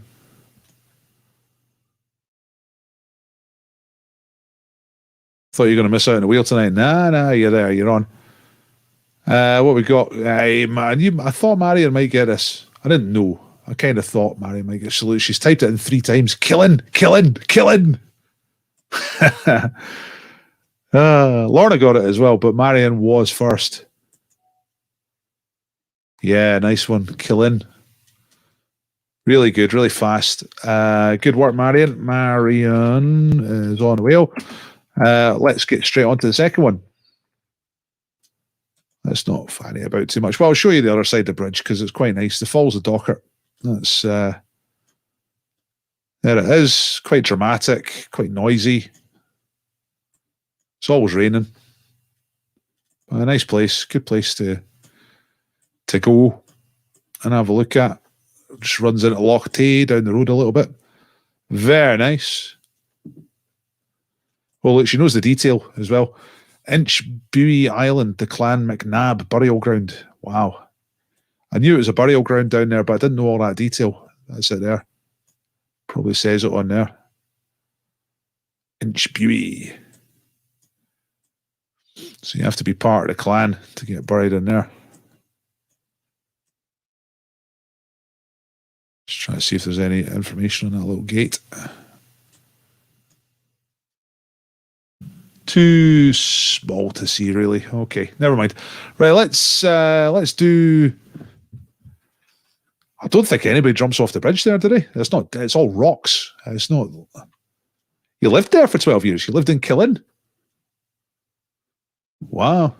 Jamie McCallum lives there. Who's Jamie McCallum? Is that a music guy? Is that an actor guy? Right, let's get rid of this. Let's get another one on. Share screen, Chrome tab. Right, where are we going now? We're going here. Oh, yes, I remember where this is. They do jump. They jump off that thing. Really? That sounds pretty stupid to me. Now, where are we now?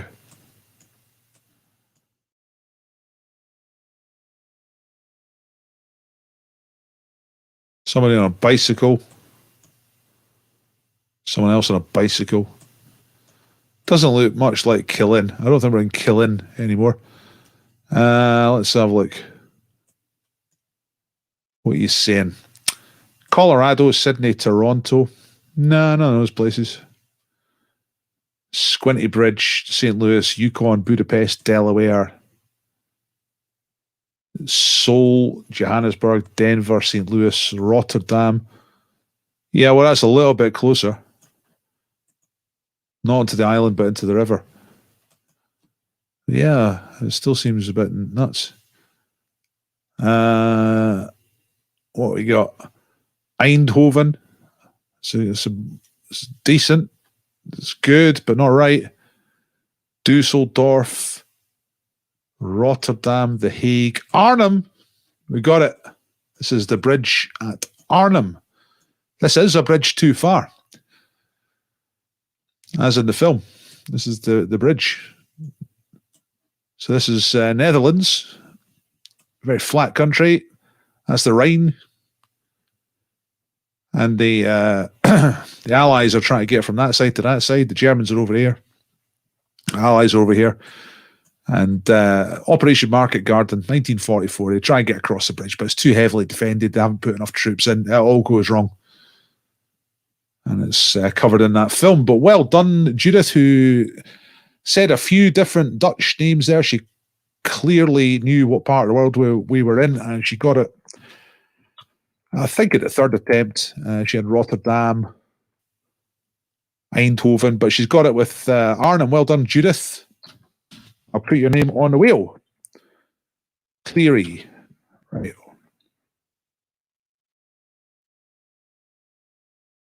Very good. Good answer. Right, let's get the last one on. I think the last one's going to be slightly more difficult. It's, I noticed that a lot of you went for New World stuff there, but we were still in Europe at that point. Are we still in Europe? Let's have a look. Here comes the last one for tonight's Where Am I? Where are we now? Now that's a nice piece of architecture, isn't it? Lots of bits. Lots of fancy bits. Very nice.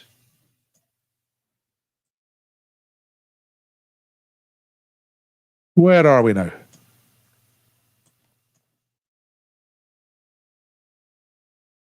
Now, I see there's a lot of businesses that I better not click on because that tends to give things away. Buenos Aires, Paris, Vienna, Marseille, Genoa, Bilbao, Paris, London, Prague, or Lisbon rather, Prague, Cannes, Montpellier. Brilliant. Josh, that's fantastic. I didn't expect it to go that quickly. We're in Montpellier. Fantastic. There's Town Hall, looks like. I don't know if it is, but that's what it looks like. And what does it say? Préfecture de l'Hérault. It's like the sort of local government office anyway. Folk just cutting about, doing Montpellier things. More bicycles. Guy having a wave. Look, hello Google. I wave at you. I wave at you, you stinking American swine. He's taking a mick. Montpellier. No, I didn't expect it. I didn't think anybody would get Montpellier that fast. It's not the most famous of French cities. It's well known, but not the most famous. I thought it might take a little while, but well done, Josh. 6 minutes past 8, and have I got a mystery bag? Hang on.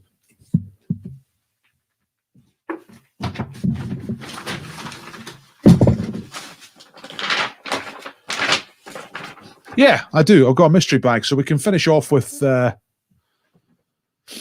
a nice bar up in Brunsfield, right? Oh yeah, right enough. The Montpellier. You sure about who is Jamie McCullum? Who is that guy? As I've seen him mentioned before. In regards to Killin, but who is he? Who is Jamie McCullum? It sounds familiar. It's a name that I feel like I know. He must be an actor. Right, mystery bag. Let's get the screen off. There we are. Oh, by the way, look, It's not picking that up very well. It's Edinburgh. Let's see if I can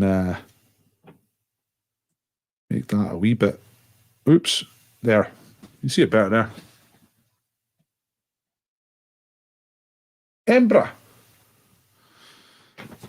Okay, mystery bag. Right, what are you going for? You got to guess what's in the mystery bag, right? You got to ask me questions that I can answer yes or no.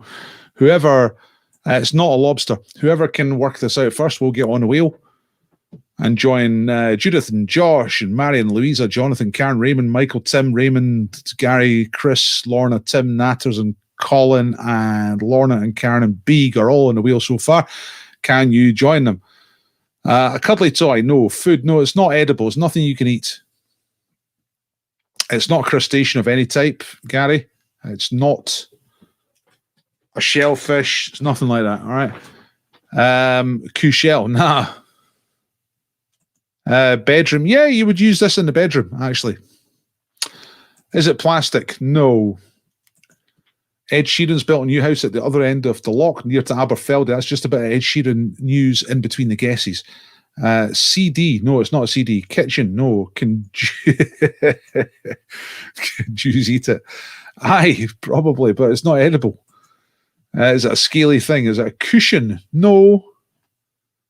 Coat hanger, torch, alarm clock, brush, paint by numbers, hairbrush.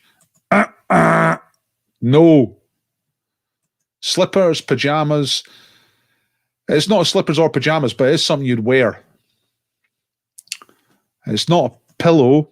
It's not slippers. It's not a loofah. It's not an alarm clock. It's not bed linen. It's not a hanger. It's not a mirror. It's not a hairbrush. Not a dressing gown. Not pants. Pants. It's not pants. I wouldn't put my pants in a bag. You know what I mean? That's just wrong, isn't it?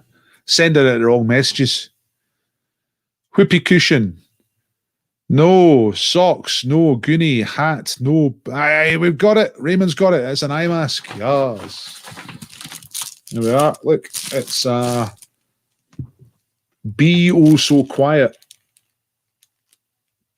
Well, you can't see that because the green screen's turned all the way up and it's making everything disappear, but it's one of those masks. So, well done, Raymond. That is you on the wheel again. There's a few Raymonds on the wheel tonight.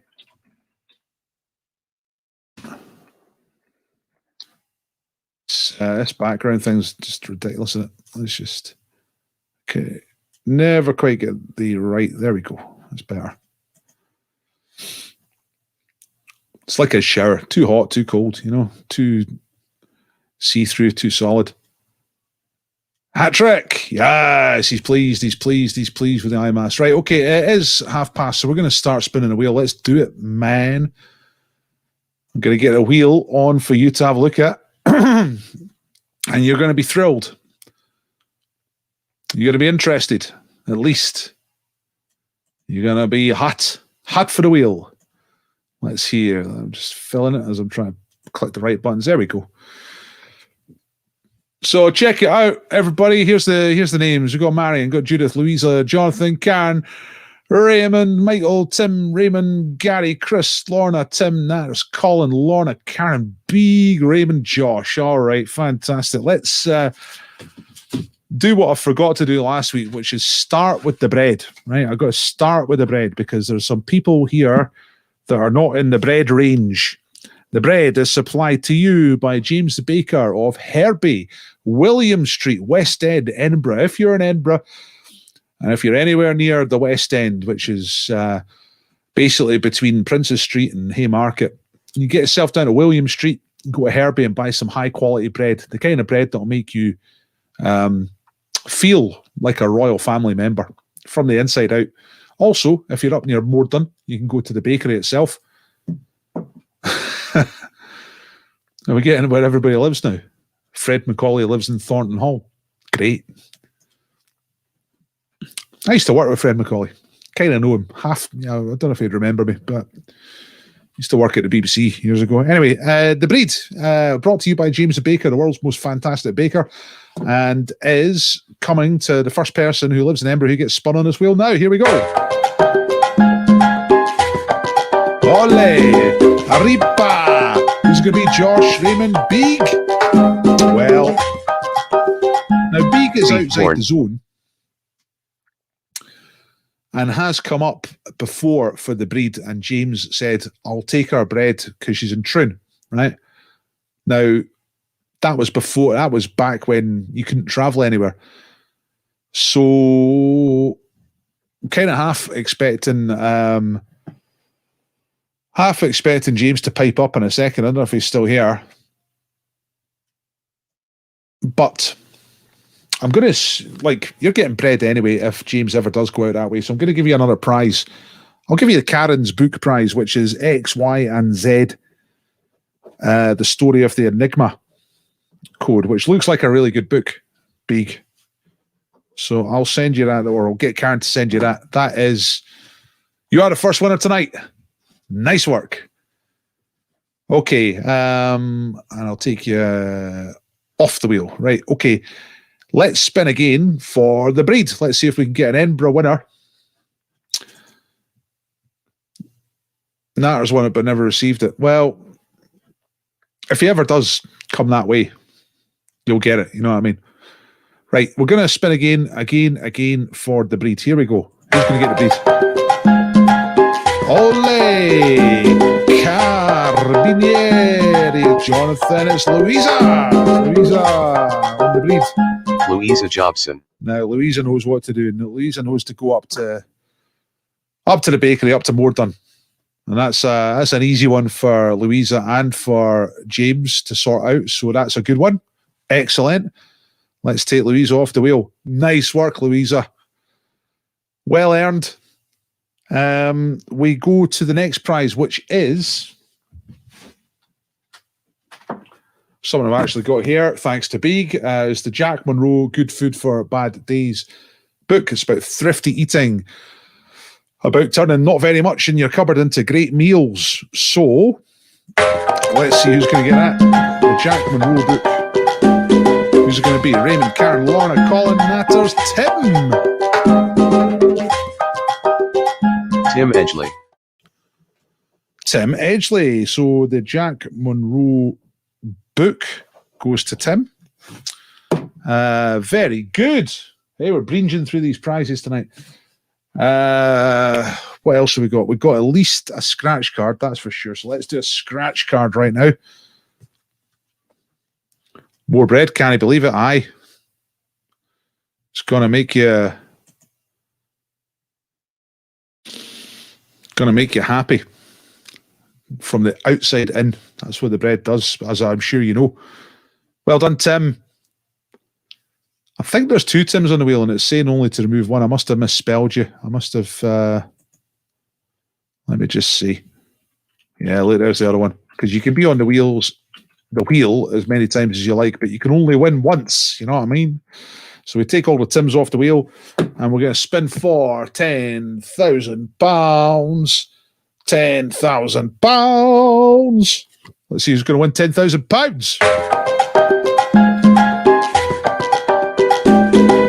There's Lorna, Colin, Nanners, Lorna, Chris, Gary. Gary McInnes. Very good, right? So I've got Beeg getting the XYZ book, the XYZ story of the Enigma. I've got Louisa winning the breed. I've got Tim winning the Jack Monroe book, which I noticed Beeg said is also about self-care and well-being. And I got £10,000 for Gary McInnes in a scratch card format. And I think that's us for tonight. Very good. Although, no, we'll do one more. Do one more scratch card, okay? Because it's been a good quiz tonight. Well, look, there's James. I caught the end of that, Pablito. I will deliver every loaf that has been won that I've not delivered. So it will happen. I was just Beeg and Natters down in Troon because they were winners a little while ago, but down in Troon. And I know you said you would do it like after the lockdown gets eased, but you know everyone thinks you're the best, James. So it's when it comes, it's all good. I'll pay for the quarantine hotel. So it looks like Gary's coming back to the UK, stuck in Portugal. Kind of needs this 10 grand because they're going to make him go and stay in a hotel against his wishes. Ah, that's the stuff. Nice work, Louisa. Brilliant. That's what we like. James is the best. That's a fact. Saying that some lovely people with hungry kids are going to get put in touch with the BREID via Louisa. Great work. Fantastic. Right, okay. Let's do another scratch card just to finish off then, because that's putting us all in a good mood. So let's spin one more time. Who's it going to be? Who's it going to be? Who's it going to be? Who's it going to be? Josh, Raymond, Karen, Lorna, Colin. I don't think Colin's here tonight. Colin F. But he got on the wheel by doing a hangman after hours the other night, so it's paid off. He's turned up on the Wednesday wheel, and he's got a 10 grand coming his way. Right, that will do. Thank you very much, ladies and gentlemen, for doing the quiz. Well done to our winners, Colin, Gary, Tim, Beeg, and Louisa. Great stuff. Hope you enjoyed the quiz tonight. Remember to upload your scores, everybody, so that I can do the league table for tonight. Yep. Nice reaction. Good. Scored a wheel hat trick. The other team scored 4. C'est la vie. Richard's was mentioned in some books as well. Might get some books off Richard. So the prizes will continue. And I'm doing a bit of a clear out as well. So there might be some stuff from my own shelves coming up. Well done, Tim. You won yourself a book. I think I'm right that I've already got your address. I'm just going to check actually. Because I can check. I can just go and open the document with the quiz winners. So if I put your name in here,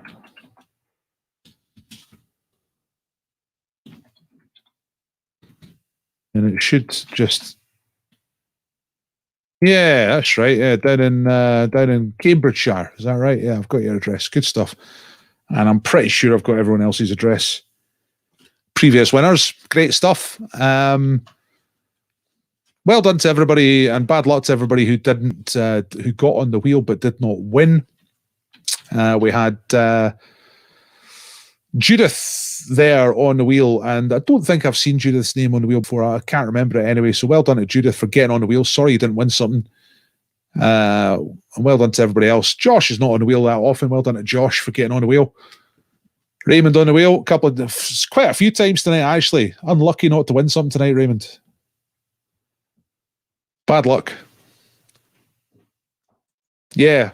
Well, I've got your address because I keep it in there. So got a nice wee Excel sheet. I just type in the name and it looks up the address, brings it up so I don't have to look through loads of things, you know. A little bit of automation makes it run a little bit smoother, you know what I mean? Thanks very much. Tell you what we'll do for 5 minutes, right? Just to get some new names on the wheel for next time. Ask me a quiz question. I was trying to do this online today. I don't know if anyone responded. I didn't really have time to look, but ask me a quiz question right now. I'll try and answer it. And then the best question will get. Let's start loading the wheel up for Friday. So Beeg's on the wheel and Karen's on the wheel. They've sorted out prizes. So they got a whole wheel to themselves at the moment. Yeah, thanks to James the Baker for continued support and lovely bread. James, just like me, waiting for the pub to get back open, get back to real life normality. I saw one of the regulars from Brass Monkey, which is where I used to see James just yesterday. Yeah, yesterday morning. George from Team Spirit, looking healthy, walking up and down the paths. I stopped and had a good chat with him. No, I can't name the members of 5 Star. It was Delroy. They're all called Pearson, right? Delroy. Stedman. Don't know the others. I'm going to take a little note of these just to see what the best quiz question is. Yeah, you like the look at that, eh? Right, Natter's named the members of 5-star. We'll just do a few of these, and then whoever I think has got the best question will go on the wheel. Natter's named the members of 5-star. You know what? That would actually be a good pick 5 round. That'd be a good as a pick 5. I'll write that down. Yeah, if I think I can use the question, then you go on the wheel. Who was the first the first celebrity UNICEF ambassador? I don't know, but I would guess Shirley Temple. First celebrity UNICEF ambassador. And that's Lorna. I don't know. I think it's quite a good question, and I think it would maybe be if I was doing that question, I'd probably put a year on it and maybe another clue. But I am guessing Shirley Temple. Latin name for a magpie. I don't know.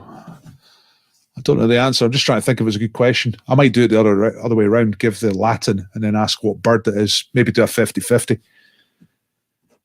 Magpie Latin. Is it something I should know? Is it something that you go, all right? Or is it just a fact? Who was the first man to use a cash line ATM in the UK brackets publicity stunt? That's Reg Varney, isn't it? Stan out of one of the buses in round about 1967. I think. Which two classical composers were both born in 1685? That's a long time ago. Gary McInnes.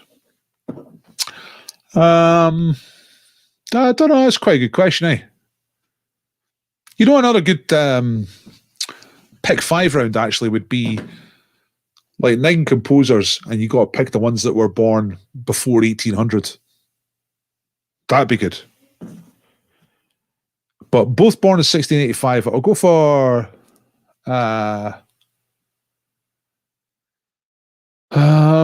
Bach and Handel, maybe. Nah, because I'm thinking I know a Handel date 1759, the Christmas oratorio, and that's 1759. So that's a wee bit later. I'm good. I like this question. I like the feel of this question, Gary. I'm going to say Bach and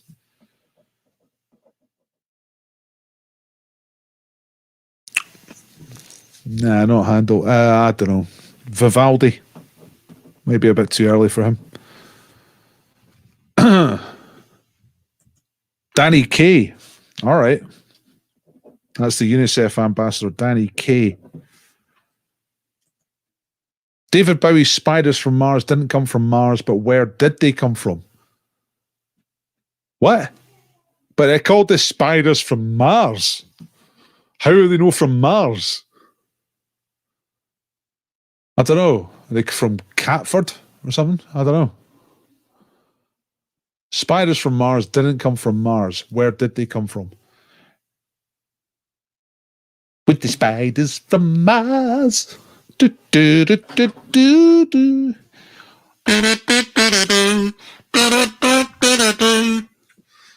But where were the spiders? Don't know. How many symphonies did Mozart write? All of them. Shirley Temple was one. Yeah, I knew she was. I didn't know Danny Kaye was. I'll look that up, though. It might be an interesting... again, that might be a good pick 5 round. Pika Pika. Just something I know. What's something you know? Oh, the magpie. Spot on. Right, what was I spot on for? That was... all right, Reg Varney. Yeah, I knew that one. It's in common with the first mobile phone call, which is, of course, is Ernie Wise. Reg Varney, Hole in the Wall, Ernie Wise, mobile phones. A little bit later, 83, something like that. What is a more common name for a puffinus? Puffinus. I'm pretty sure that's a puffin, Richard. Sake. That's rice. Rice wine. Is that right? I want to know the answer to this one. Beek's gone for Vivaldi and Handel. Gary's going spot on. You got to tell us what was spot on, because I've answered and Beek's answered. Who was spot on? I think I said Bach and Vivaldi. Yeah, go for it. Yeah, it's a free for all, Louisa. I'm just trying to find who's got the best question. Yeah, why not? Why not? Why not? Why not? Kingston and Hull for the Mars. What? The spiders from Mars are from Hull. That's great. Spiders. The spiders from Hull. That's really good. Look, I don't know if that's the best question. In fact, I'm pretty sure it's not, but it's the best fact so far. Richard, I'm going to put you on the wheel for that for Friday. Richard Rennick.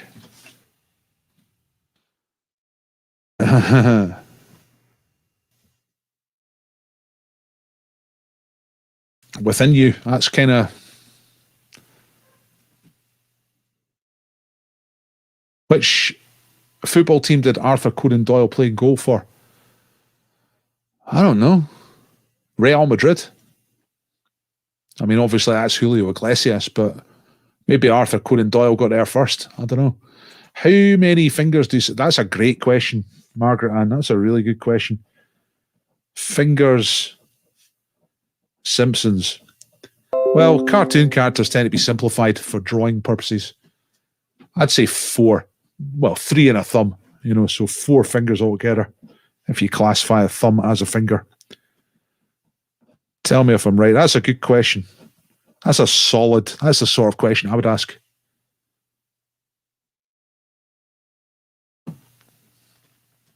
What? Puffinus is a Manx sheer water. No. You're kidding. What the hell's a Manx shearwater? Is that a bird? I'm looking it up right now. And the spiders from Hull. He played it left hand with the spiders from Hull. Share screen. Right, Chrome tab. Puffinus. Right enough. Yeah. So what's a puffin then?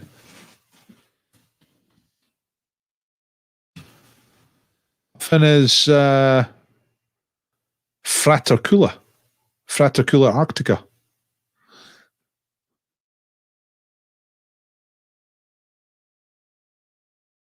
So Bach and Handel was right. Right. I'm going to choose 2 more to put on the wheel. I liked Gary's question because I was kind of fascinated by it and I really wanted to get it right, which is a sign of a good question. So, Gary McInnes. You really want to get it right. That's a sign of a good question. And I like that as well. So, I'm going to put Margaret Ann on.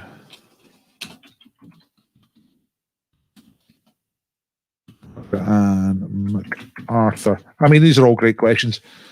I hate to choose a winner here, Atlantic Ocean, Charlie Gibbs fracture fault. I've used that. That's one of James's facts, and I've already turned that into a quiz question. I've used it in the quiz.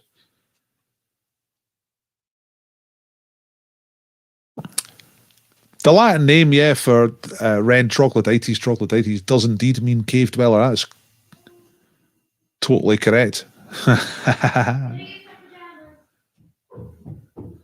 4, you're right. So that's good. It's a good question. It's a good question because it can only be one of 2 or 3 things. So it's like, from a Quizmaster point of view, if you ask that, then people answer it and they get it wrong, then they're only just one out, So it feels like they were very close. They feel like they were close. That's a good question, actually, because that's a knowledge one, but it's like one you go, I should know that. Olympian. was one. Two sister ships of the Titanic. One was the Olympian or Olympic or Olympian. Olympic. And I can't think what the other one is. So I see this spiders from Hull. Like, what's the explanation? Why are the spiders from Mars actually from Hull? Like, because I'm not a deep Bowie fan or anything like that, so I don't know the story. What's the explanation? What's the baby bat called? It's called Little Batty Boo. Can you remind us of the PayPal details? There's the best question of the night, Josh. Yes, I can. Thank you for asking. Let me see now.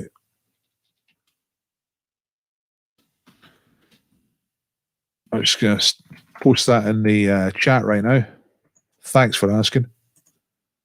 You can always find the donation link in the information underneath the video as well, by the way, folks. But thank you for asking. Which river runs through Florence? That's the Arno. I'm pretty sure that's right. Been there, been over the bridge. What two things are separated by the line of the Mohorovičić discontinuity? Whoa. Oh, I don't know. The Mohorovičić discontinuity. Two things separated. Two things. I don't know. This could be a geology thing, or it could be a space thing. Is it space and not space? Like outer space and the Earth's atmosphere? I'm going to go for that. Aye, fingers include the thumb. Yeah, thumb's a kind of a finger, isn't it? Let's just look up thumb. See what Wiki says. This article is about the digit of the hand. The thumb is the first digit of the hand, so they're avoiding that. They're not calling it a finger.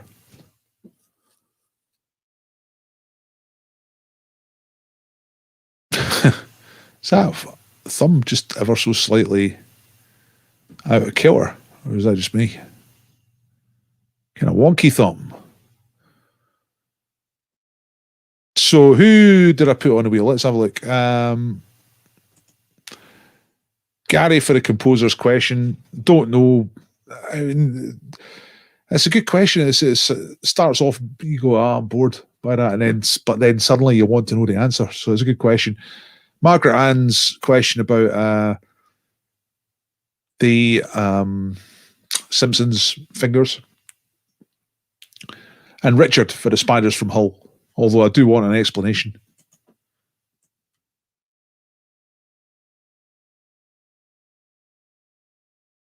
Put Josh on the wheel for asking the best question. Nah, because then it looks like I'm just all about the money. I mean, it's a nice thought. Thanks for being the best quizmaster. You're welcome, Josh. You're really making a good case for getting on the wheel. Yeah, Arno River. Yeah, well, Arno that one.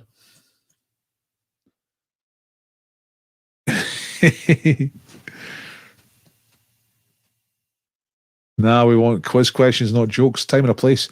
Spider fact. There's a velvet spider that lives underground and the genus name is Luridia. What? Really? No. Let's check that out.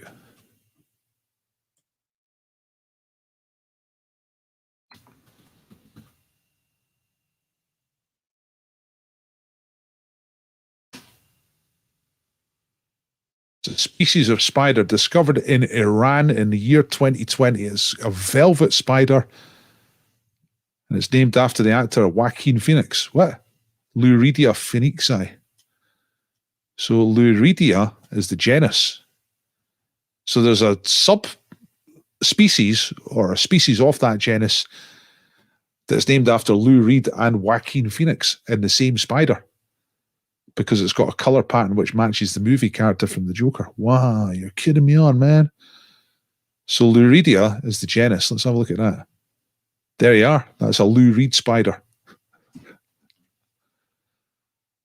Raymond, that's superb. The Mohorovičić discontinuity is one that separates the mantle and the crust on Earth. Right. Yeah. That's very nice. Yeah, I like that. I'd probably never ever use that. I might use that in a text question on the screen. Actually, I wouldn't use it in the pub. Anything that's like difficult to spell or pronounce doesn't really go across well on a microphone in the pub, but I would use that on screen.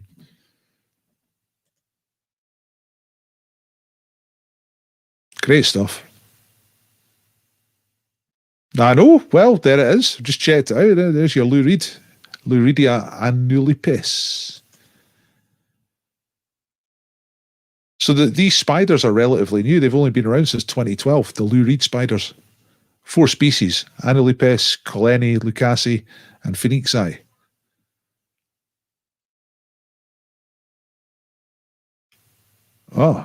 Here we go. Look, list of organisms named after famous people. This is going to be good. Right, there's a wasp named after Hugo Grotius. Who's that? Oh, he's a Dutch guy from the old days. Henry Wadsworth Longfellow, who's that? A poet. He's got a wasp named after him as well. A tapeworm named after Carl Zimmer. Who's Carl Zimmer? A popular science writer, and now that guy's got a tapeworm named after him. Oh man. Catfish, Earl Scruggs. Brilliant. This is a great list. Sirindhorn, who's that? Somebody in the Nepalese royal family, by the look of it. A dragonfly named after David Attenborough. A spider named after Phil Anselmo. A heavy metal musician who's got a spider. Spider, Chris Cornell. Spider, Ronnie James Dio. This is great. Spider, Ozzy Osbourne. No. Spider. So there's all these musicians that got spiders named after them. Atahualpa. An Inca emperor has got a moth named after him. That's cool. Pope John Paul II's got a beetle. Mick Jagger's got a trilobite. That's the best one. Nanker Felgi. Who's that? Rolling Stones. Collective pseudonym for some of the Rolling Stones. Got another trilobite named after him. No. The Aeschylus wasp. The Aesop fish. The Stephen Colbert beetle. It's the chat show guy from America. George W. Bush has got a beetle. Dick Cheney, Hernan Cortez. This is great. Kate Winslet, Arnold Schwarzenegger beetle. Another musician with another spider.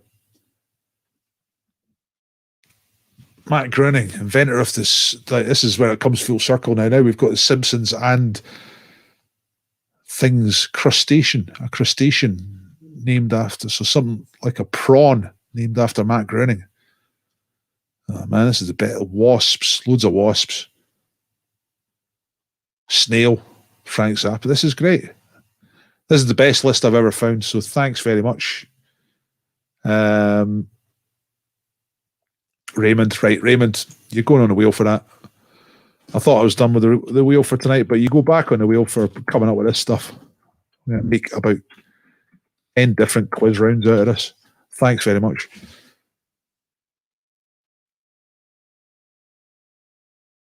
So they were a band in Hull, and Bowie found them and asked them to be his band, Charlie says. Right, so they were... The people who played the Spiders from Mars were from Hull. Gotcha.